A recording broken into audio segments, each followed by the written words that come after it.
So friends, welcome to the different weaning strategies that we can employ in neonatal ventilation. So first I start with the quote that first do no harm.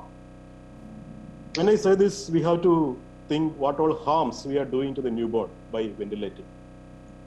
We all know that it is not a very simple procedure. It is essentially a invasive procedures. These are the traumas. You know that volume trauma, that is the tidal volume that produces the lung injuries, barotrauma, pressure injuries, attenuated trauma, that is the low tidal volume or high tidal volume or the alveolar collapse that produces the lung injury, biotrauma, different inflammatory mediators like interleukins producing the lung injury, rheotrauma like the flow, inadequate flow or high flow that produces the lung injury, bronchopulmonary dysplasias, that is now it is known as chronic lung disease of prematurity, sepsis, ventilator dependence, delayed feeding, long time morbidity, and the list is long. List is very long. So the crux of the message that I want to pass is, whenever you ventilate, okay, you ventilate, but take out the baby as soon as possible. So the modern day ventilators are state of art, very complicated, highly sophisticated, but still we had our CPAP. And these non-invasive supports are very baby friendly and also the staff friendly, doctor friendly and nursing staff friendly. So we have to take these babies from these very highly sophisticated modes to simple things like non-invasive ventilation. So once again, welcome to Weaning from Mechanical Ventilation. Most probably, in majority of the time, what happens in neonatal intensive care units is that the babies will be active, more late preterm babies, tame babies, anyhow they will come out of the ventilation. But issue arises when you deal with the prematurity, extreme premature babies, severe asphyxia, sepsis, hypotonia, or airway anomalies, surgical babies, cardiac disease babies. In those cases, the weaning will not be so easy. So what is weaning? Weaning is somewhat the baby is made to breath or made to do the work more and more. Baby's breaths, ventilator, initially the part of ventilation, the ventilator will do the work, then baby will do the work. In between, the baby may need some support. And ultimately, we will extubate the baby. So what is weaning is? Weaning is somewhat that starts from, from the intubation itself, and throughout the ventilation process, the process is called weaning. So weaning is a continuous process that's starting from the time of intubation. So probably another definition can be is gradually reducing the amount of ventilatory support with the baby assuming the majority of the ventilator work. Probably you will be remembering this slide that I have shown the last presentation. In the initial part, these modes, the ventilator is doing the work, and modes like pressure support ventilation with the volume guarantee, the baby is doing the work.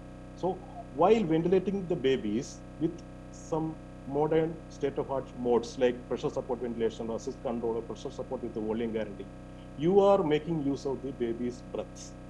The baby is made to work from the beginning part also, so that we can make the babies do better. So to have a proper weaning strategy, you should know the ventilator. You know, okay, by this time you are aware of your ventilator. Initial modes of ventilation, I'm pretty sure that you know your modes, then clinical status of the baby, and some investigations like gases, X-ray, sugar, electrolytes, sepsis screen, all those things. So you can plan your weaning if the primary disease process is controlled and the baby is some volume targeted mode and off sedation, of course.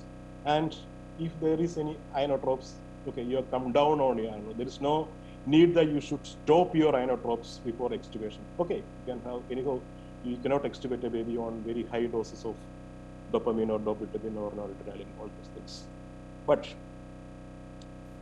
there is the concept of early or delayed weaning. An over-enthusiastic resident or enthusiastic pediatrician in the NICU may decide, okay, I will extubate the baby today, or I will extubate the baby in 24 to 48 hours. What will happen? There is an extubation, can have an extubation failure.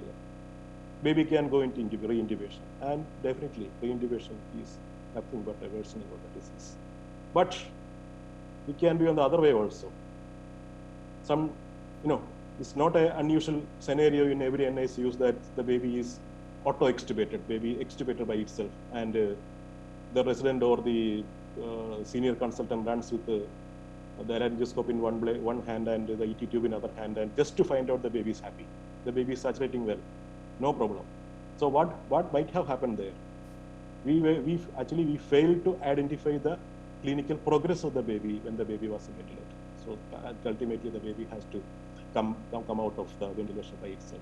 So in that cases, if it is suppose if it is a premature baby, the baby might have had some lung injury or infections, ventilator associated pneumonia. And also think about the parents. They have the anxieties and the increased money they have to spend for the NICU care. And also these babies, as long as the longer you keep the babies in ventilator, there is clear-cut evidence that there will be poor neurodevelopmental outcome. So these are some basic principles of weaning. This is, I'm not telling that this is any mode specific or any disease specific. Wean the most dangerous parameters first, and don't change multiple parameters at a time. Vigorously don't wean the FAO to keep everything. No, nothing. Don't change the multiple parameters at a time, and also don't make any drastic changes. So these are the basic 3 principles that you should keep in your mind. You may be very, very vigorous, but you have to control your mind while weaning the baby. So this was the question that I was supposed to do the poll today, but for some technical reason it didn't work. So probably this, in this question itself, it is very obvious that, the oxygen is doing all the harm to the baby. So probably we will be weaning that FiO2 first, monitoring the SpO2. Then, when you come down the FiO2, suppose the initial FiO2 was some 70 or 80, when you reached 40 or 45, then you can come down on your peak inspiratory pressure. Then, how will you come down on your peak inspiratory pressure? Don't reduce it drastically. Reduce only by 2 centimeters of water, and then observe. Observe for the chest rise, observe for the oxygenation, and also observe for the evidence of any carbon dioxide retention is there. Each and every time you cannot do the ABG, but you can monitor the minute ventilation in the ventilator. Be sure that it is in the 200 to 300 ml per kg for the baby. I'll come to that later. So fast weaning of peak inspiratory pressure, obviously it causes the inadequate minute ventilation and also the mean air pressure. Then it will cause atelectasis, and there will be desaturation and also carbon dioxide retention and decreased work of breathing. And one important thing you have to keep in mind is that if you rapidly wean your peak inspiratory pressure at FiO2 and the baby desaturates, further you have to give a very high peak inspiratory pressure than before. That usually happens by ventilating babies with pulmonary hypertension, all those things. And when we come to SIMV, we had a discussion about SIMV in the previous class, and we know that only the set number of breaths will be supported in SIMV. But one important thing that we have to keep in mind that will the supported SIMV breath will reduce the work of breathing for the baby? Probably no, because the work of breathing in SIMV is mainly decided by the work of spontaneous breathing. Suppose the baby is breathing at 80 and you have kept your SIMV rate at 30. You know that there is some 50 unsupported breaths, and those 50 unsupported breaths will contribute to the work of breathing. In critically ill babies, the mandatory SIMV breaths will not be effectively unload the respiratory muscles. As I had told earlier, the unsupported breaths will contribute to the ventilation of the dead space, and subsequently baby will have desaturation and increased work of breathing. So what you can do this? So you're purely ventilating a baby on SIMV, you can add pressure support. Pressure support will definitely reduce the work of breathing. So weaning FiO2, SIMV, first thing, reduce FiO2, reduce peak inspiratory pressure, reduce the rate when the peak inspiratory pressure falls less than 20 centimeters of water. And what will happen? At this point, problems can come because the baby will be having more and more unsupported breaths. They will be breathing through a small tube. It will be having high resistance. Low birth weight babies will be definitely having an increased for breathing. And as I had told, there will be a dead space ventilation and uneven tidal volume, and adding pressure support to a minimal level will help you to overcome the imposed work of breathing. So probably you can add pressure support when the SIMV rates are weaned to less than 30. And usually what is the pressure support we add is the PS minimum pressure support, minimum pressure support. Usually it is about 50 to 60% of the SIMV peak. It's not SIMP, it is SIMV.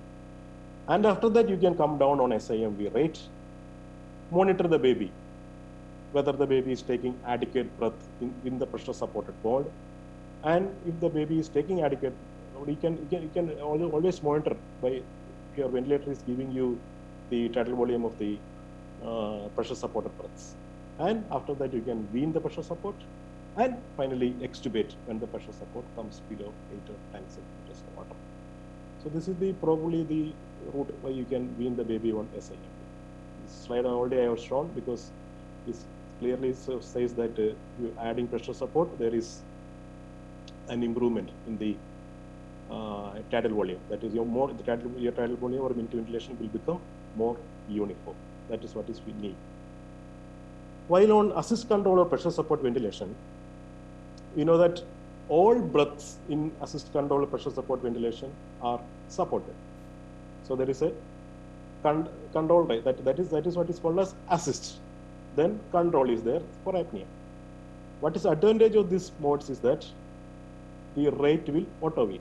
As the baby takes less breath, only that much breath is supported unless it crosses the controlled rate. So we need not wean the control rate because if you are ventilating a baby on a PPV or a PSU, will be the backup rate will be kept at 30 or 35. We not wean below that. And subsequent, you can reduce the peak inspiratory pressure, monitoring the tidal volume and into ventilation, and you can extubate at around less than 15 centimeters. When the PIP comes less than 15 centimeters, you can take the baby out of the ventilator. Now, few points about a volume targeted ventilation. This is a slide I have shown previously because in PSV and volume targeted ventilator, that peak inspiratory time and respiratory rate, everything is controlled by the baby. So as the disease process becomes better, baby will auto-wean. So it's a real-time closed loop weaning. What is closed loop weaning? When the baby is, suppose you are ventilating for an RDS, surfactant is given and lung is expanded, atelectasis became less, more and more alveoli are recruited, tidal volume improves, then ventilator will automatically reduce the peak inspiratory pressure that is produced to that desired tidal volume. So what you'll do in that case, do you wean the tidal volume in these babies? Okay, generally there is no need to wean the tidal volume in these cases, but the baby becomes too much alkalotic. Your PCO2 goes less than 35 or less than 40 or less than 35. Okay, you can come down on your tidal volume and maintain tidal volume probably at 3.5 to 5 ml per kg these babies. And this is the clear-cut evidence that volume targeted ventilation is better and there will be faster weaning than other modes. As I told earlier, if you put the baby on volume targeted ventilation, the weaning will start at the time of intubation. So there are some problem with the volume targeted ventilation. That this question was raised in the previous session also, that if the working PIP is reduced to near or to the level of peak positive and respiratory pressure, what will happen in this case? So just see at this limb, you are ventilating a baby on pressure support ventilation with the volume guarantee, and you see that your working peak inspiratory pressure has come down to the almost the level of positive and respiratory pressure. And when we see you just clinically examine the baby, there is no tachypnea, nothing is there. Okay, the baby has become better. You can extubate the baby, but it may not be so simple at every time. Most of the time, when you start ventilation for a particular disease with this volume modes, the baby will be having some fast breathing, retractions will be there. Why the baby is having tachypnea and retractions on ventilator? This is just because the baby is not getting adequate ventilation. That is why the baby is having a breathing difficulty. So in that case, you just check the tidal volume, and if it is inadequate, you can increase the tidal volume. And another important reason why these premature babies have this extreme panting or fast breathing is the metabolic acidosis. These babies usually have. What is important about this metabolic acidosis is one thing that you have to keep in mind, that it is the pH, not the PCO2 is the primary driver of respiratory control in babies. So how a baby responds to metabolic acidosis is by hyperventilation. So always interpret the values of PCO2 in the context of pH.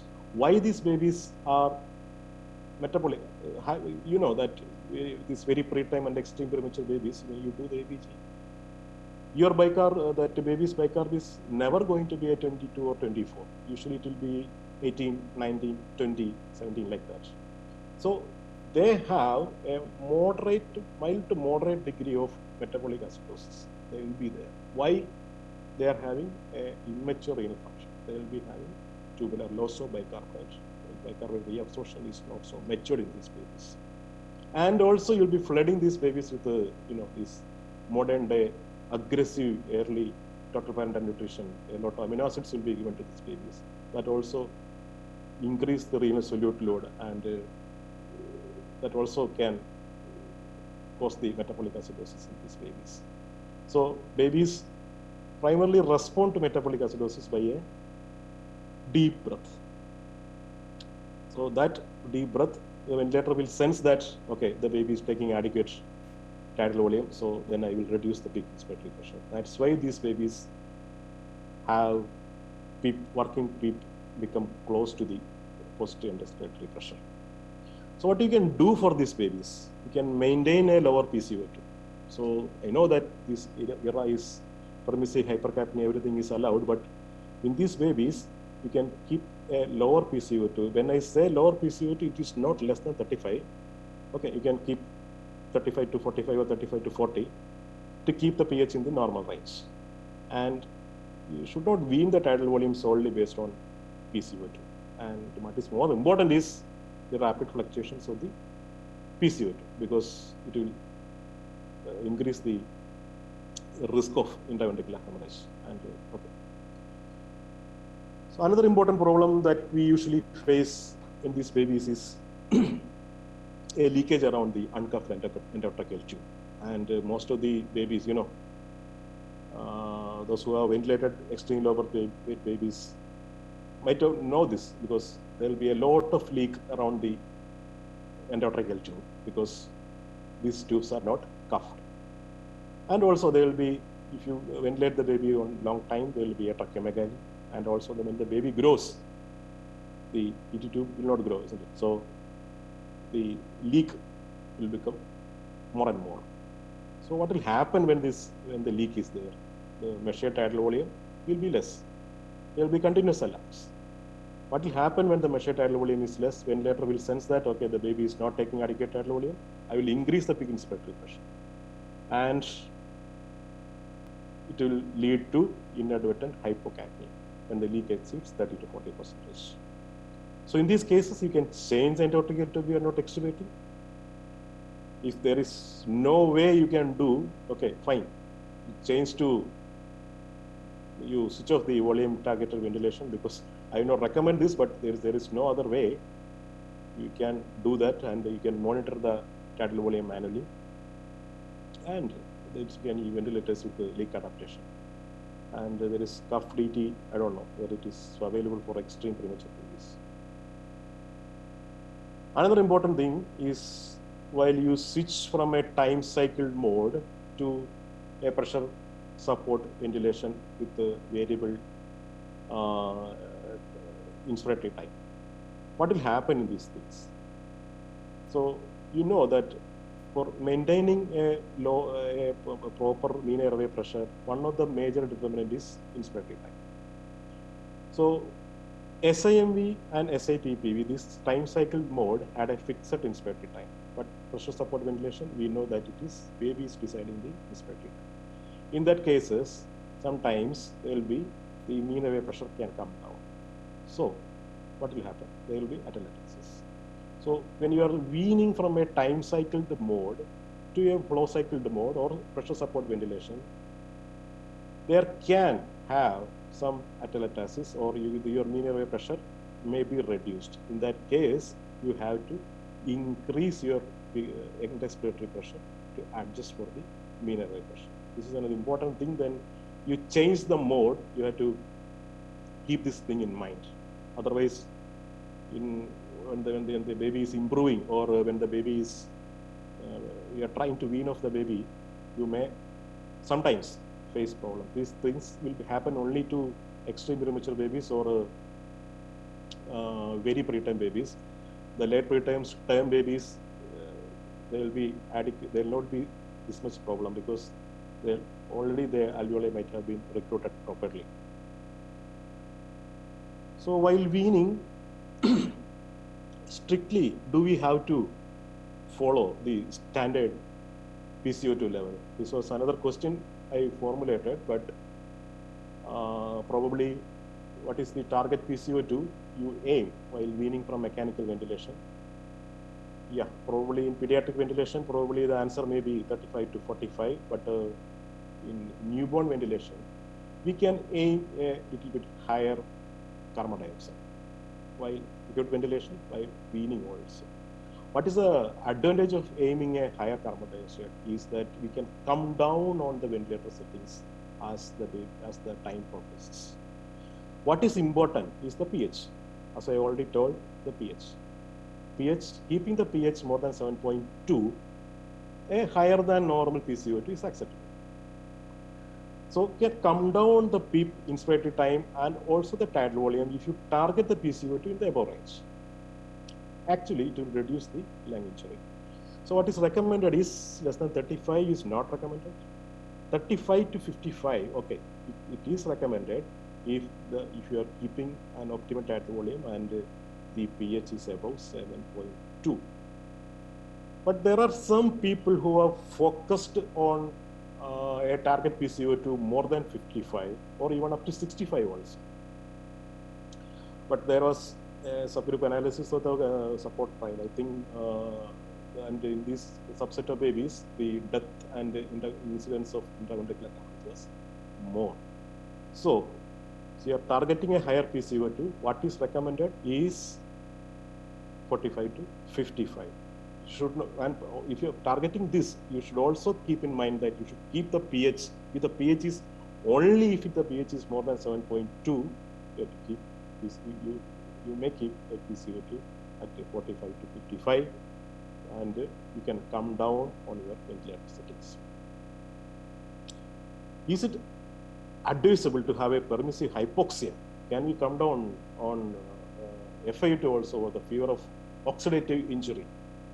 So I'm not going to the studies, all those things, but the time babies should be above 95 and above, and the preterm babies, it is better to have 90 to 95. And people have tried previously 80 to 85, tried 85 to 90 were studied. In all those subgroups, there was significant neurodevelopmental impairment, and also mortality was high in the low SpO2 target levels. So permissive hypoxia is not recommended. So how we can know that these babies are hypercarbia, having hypercarbia, hypoxia, pH, what is that? Probably you will be pricking these ventilator babies on a daily basis. In some units, I know it is an hourly basis also. So how can reduce the pricks and extra exposure for those ventilator babies? Yeah, you can, this is somewhat everybody uses that. Always monitor the SpO2 when you try to give FiO2, and make use of parameters like oxygen saturation index. You know what is OI? That is oxygenation index. That is nothing but an FiO2 into mean airway pressure divided by a PaO2. But what is oxygen saturation index? It is nothing but FiO2 into mean airway pressure divided by the SpO2. So OSI is a non-invasive thing. So there is a clear-cut linear correlation between OSI and OI. That is, OI is 1.8 times the OSI. So it is somewhat a simple and continuous tool to monitor the oxygenation of the baby. The adequacy of the chest rise. When you are coming down on your peak inspiratory pressure or tidal volume, you have to assess the chest rise, isn't it? So how can you know, how can you know that the chest rise is adequate? You can compare it with a normal baby who is not on any respiratory support. Tidal volume has to be monitored, and also the expiratory minute ventilation we can monitor on the ventilator. Also the C20 by C. What is C20 by C? It is the compliance ratio and the last 20% to the total compliance.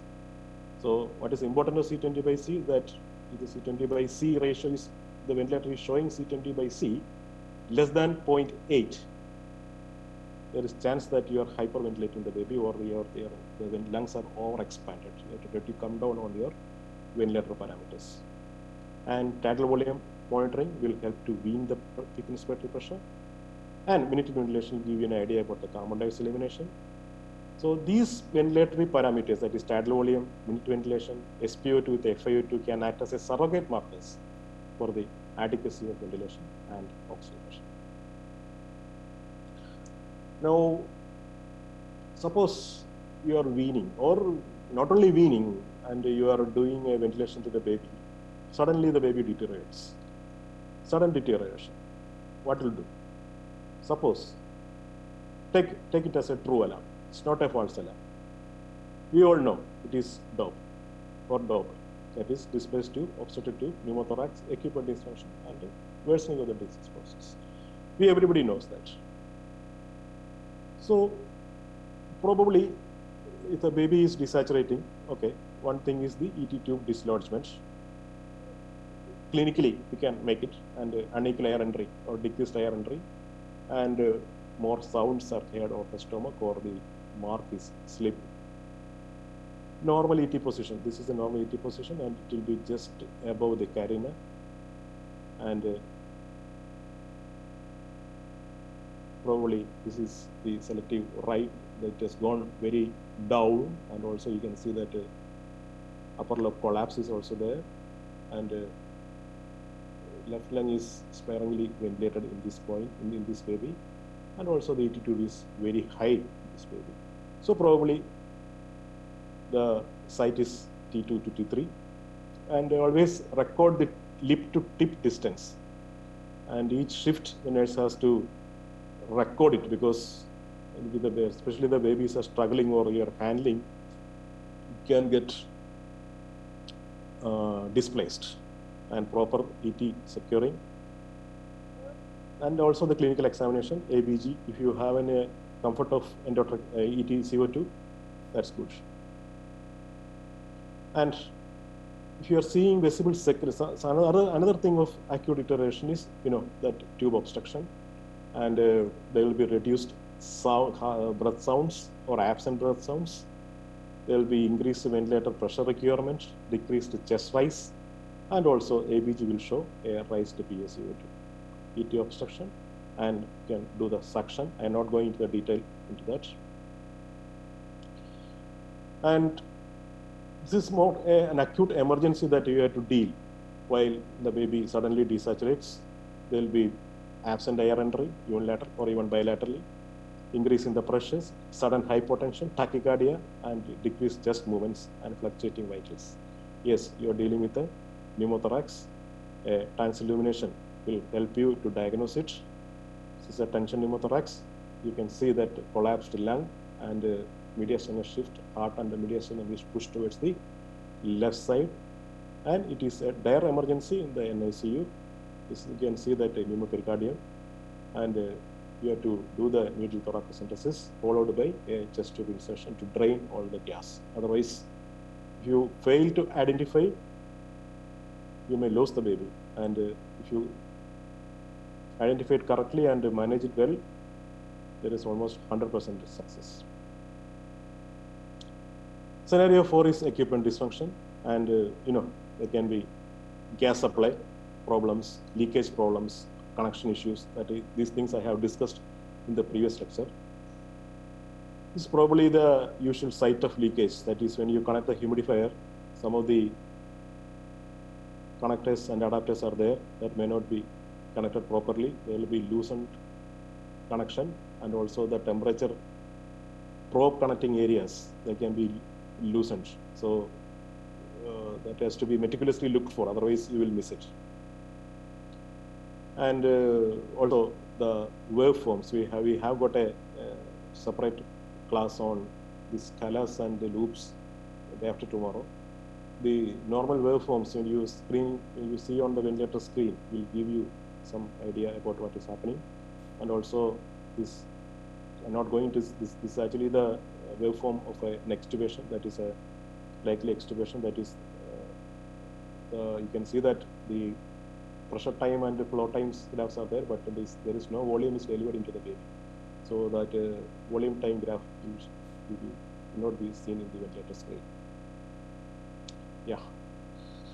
So whenever the baby deteriorates, okay, or if you didn't understand anything, okay, you can disconnect the baby and you can ventilate the baby. And if the baby improves, then it must be a equipment cause, and if the baby didn't improve, it must be a patient cause. So see the baby, activity of the baby, whether the baby is fighting the ventilator, if the baby having seizures, they can have acute deterioration. Splinting, when the breath is given into the baby can splint the diaphragm.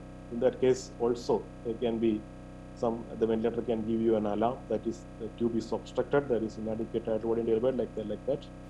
Then you can monitor the perfusion and circulation of the baby, and breath sounds also.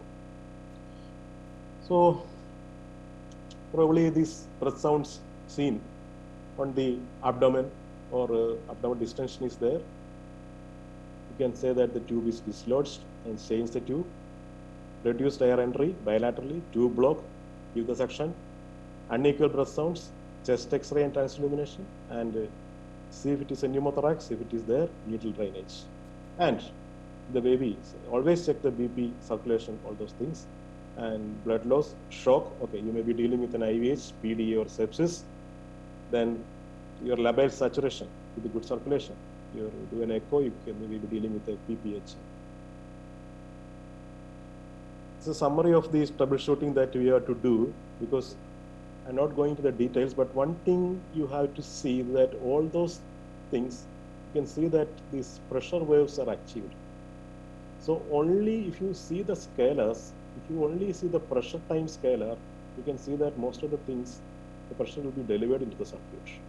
But if you see the flow, you can see that it is reduced in almost all the conditions you are dealing with. So be cautious when you are analyzing the ventilator graphics. See all, that is pressure time, flow time, and also the volume time scalars you have to see to know what is happening. So briefly we'll go into the adjunct therapies that while before weaning.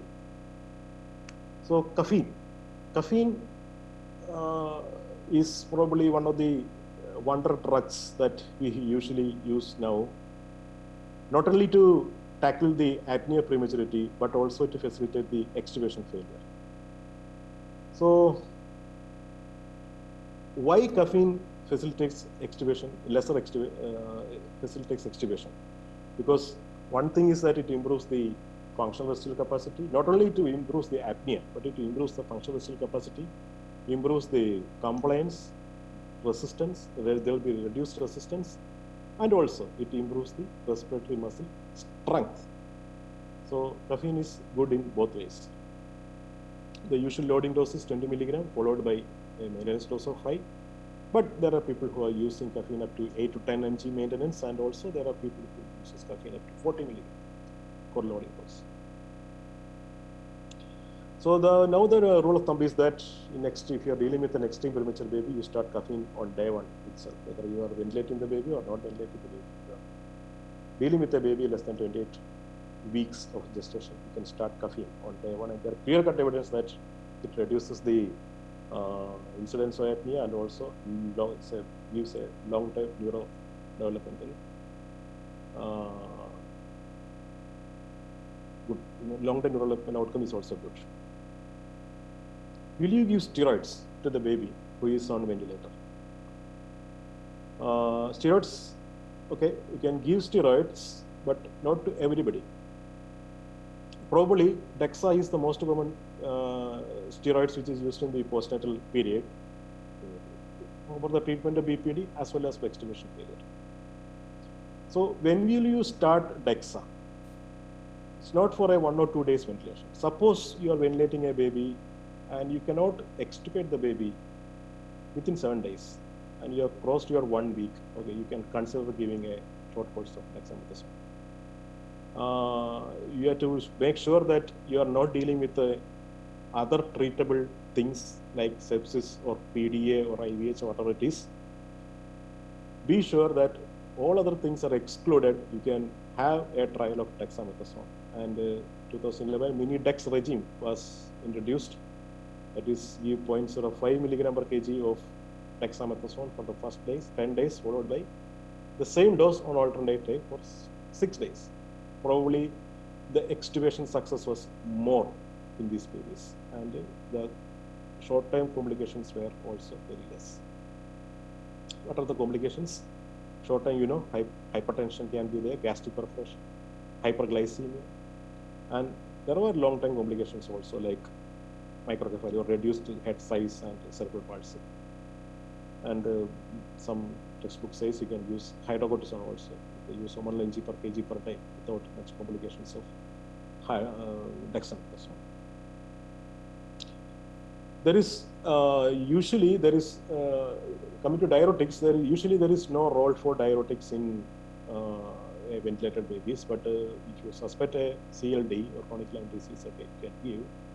And also PDA, acute PDA or pulmonary hemorrhage, you may have to give, but routinely no. And furosemide, thiazide, or spironolactone are the common things that we usually use. And you know the complications like electrolyte abnormalities, and also it enhances the renal synthesis of PG, prostaglandin, and can open the PDA. Now, one of the important causes of prolonged ventilation or extubation failure is somewhat that we overlook in these babies. What is it? So I will give you a case. It's a 27-weeker, almost 950 grams, apneic at birth, surfactant was given, PSVG for 7 days. Tried to extubate 2 times, but not possible. Now the baby is maintaining at 40% saturation on 92. Heart rate is 170. Baby had some poor perfusion, and now he's on dobutamine. Sepsis screen is negative, and no hypoglycemia. Babies have mild hyponatremia. Probably by this time you might have got what I am dealing with. An X-ray was taken. You can see that some cardiomegaly is there, and an echo was done. You can see probably one of the common scenarios that we usually encounter in NICUs that ventilate very preterm and extreme premature babies.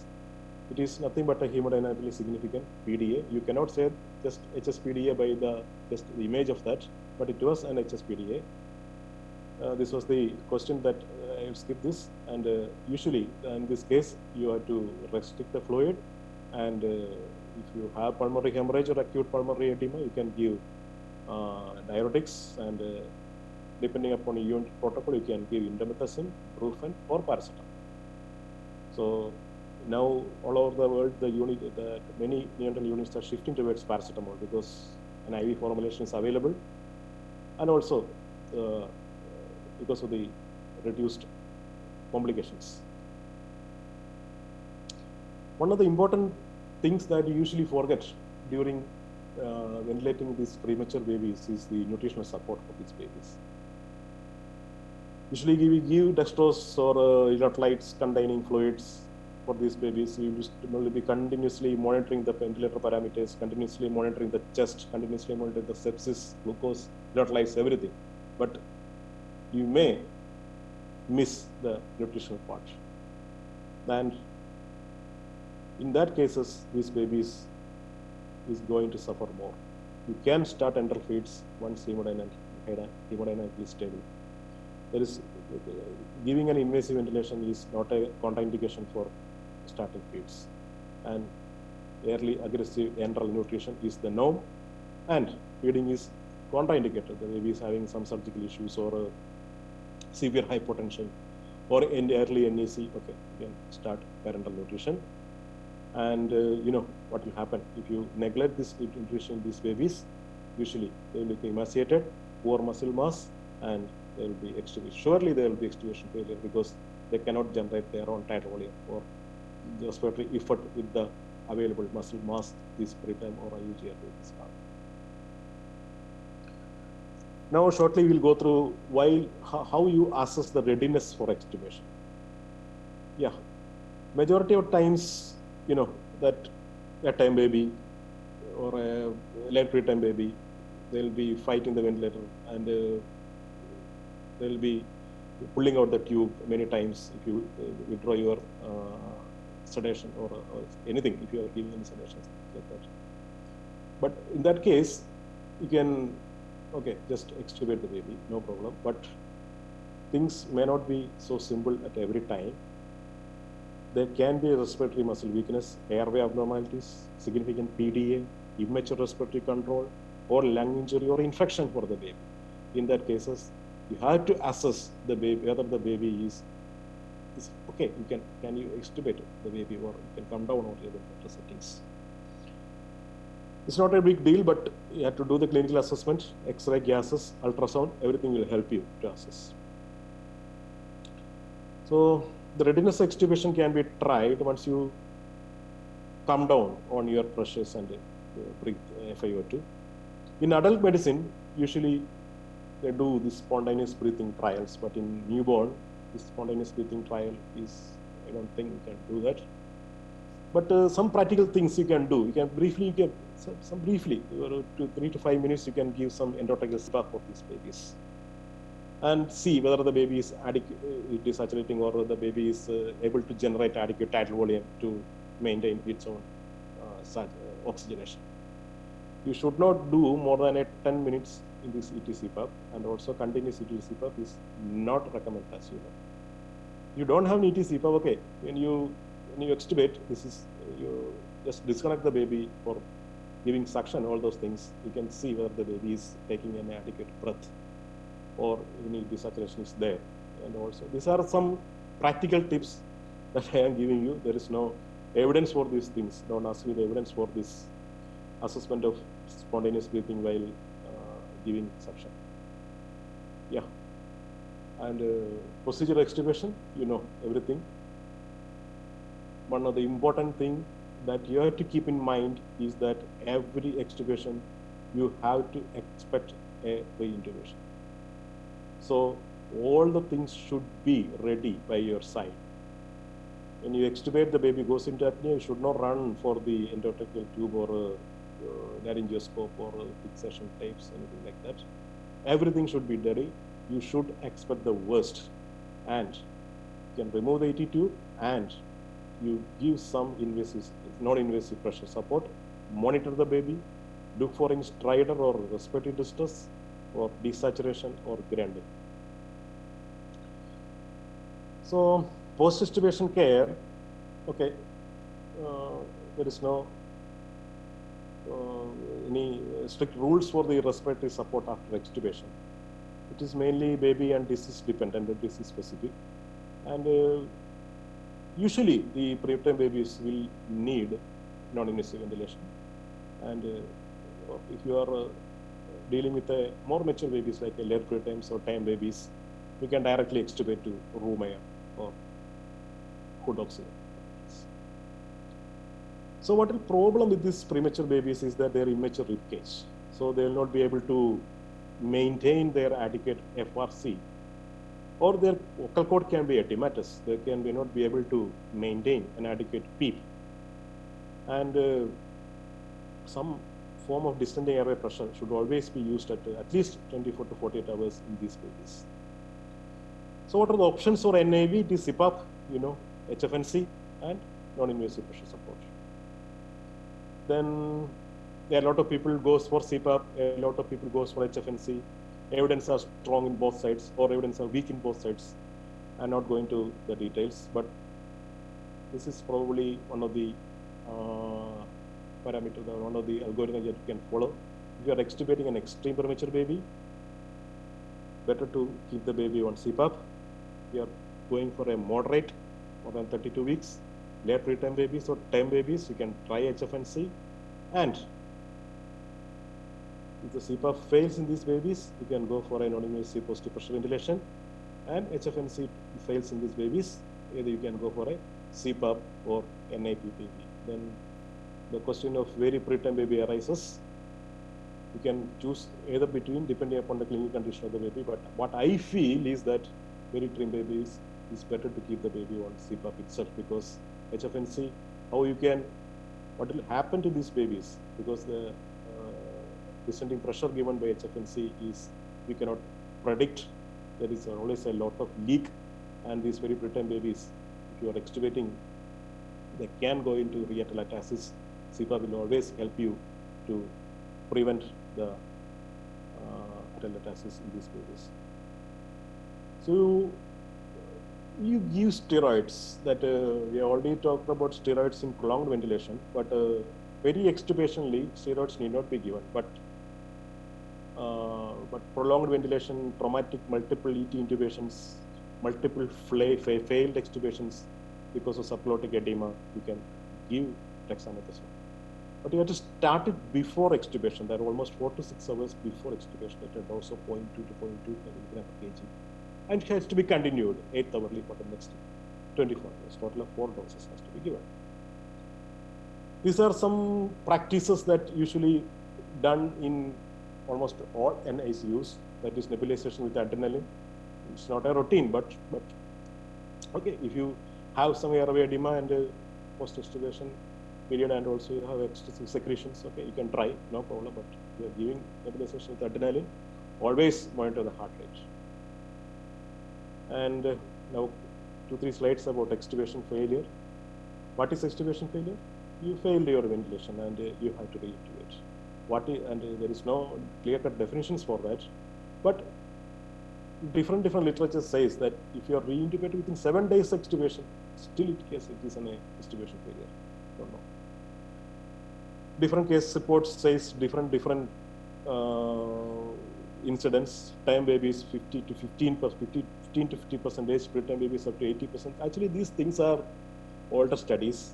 I don't think this incidence comes up to this in this era of non-invasive support, especially this non-invasive positive pressure ventilation and nasal HF, all those things. This extubation failure should not be at this much high at this point. And yeah, probably NIV in the post-extubation failure can delay in the failure also. So probably these are the common causes of extubation failure, like secretions, inadequate respiratory drive, sepsis, atelectasis, excessive sedatives, too rapid weaning, extubating from a higher ventilatory settings or FiO2, unresolved primary disease, extreme prematurity, prolonged ventilation, inadequate nutritional support. We all discussed all these things. Glottic edema, multiple intubations causing subglottic stenosis, pulmonary interstitial emphysema or chronic lung disease, malnutrition, electrolyte imbalance, hypotonia, and a hemodynamically significant PDA. So anyhow, you have failed in your ventilation. You are failed in your NIPPV also. You have to reintubate the baby. So severe apnea requiring positive pressure ventilation is an indication, or multiple episodes of apnea within that you get some criteria is defined as more than 6 within 6 hours.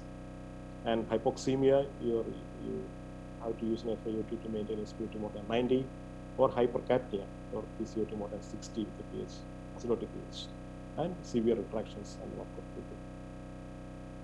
And always remember that reintubation is an invasive procedure. There will be significant stress for the baby with severe hypoxemia. One of the important negative thing is that we may give high ventilatory settings than before, and it can cause the worsening of the primary disease also, and sudden deterioration for these babies is possible. So almost we have to decide between early extubation and delayed extubation, and the balance has to be in your hand. Probably that's why a lot of research, articles are there that weaning and extubation is an art more than a science.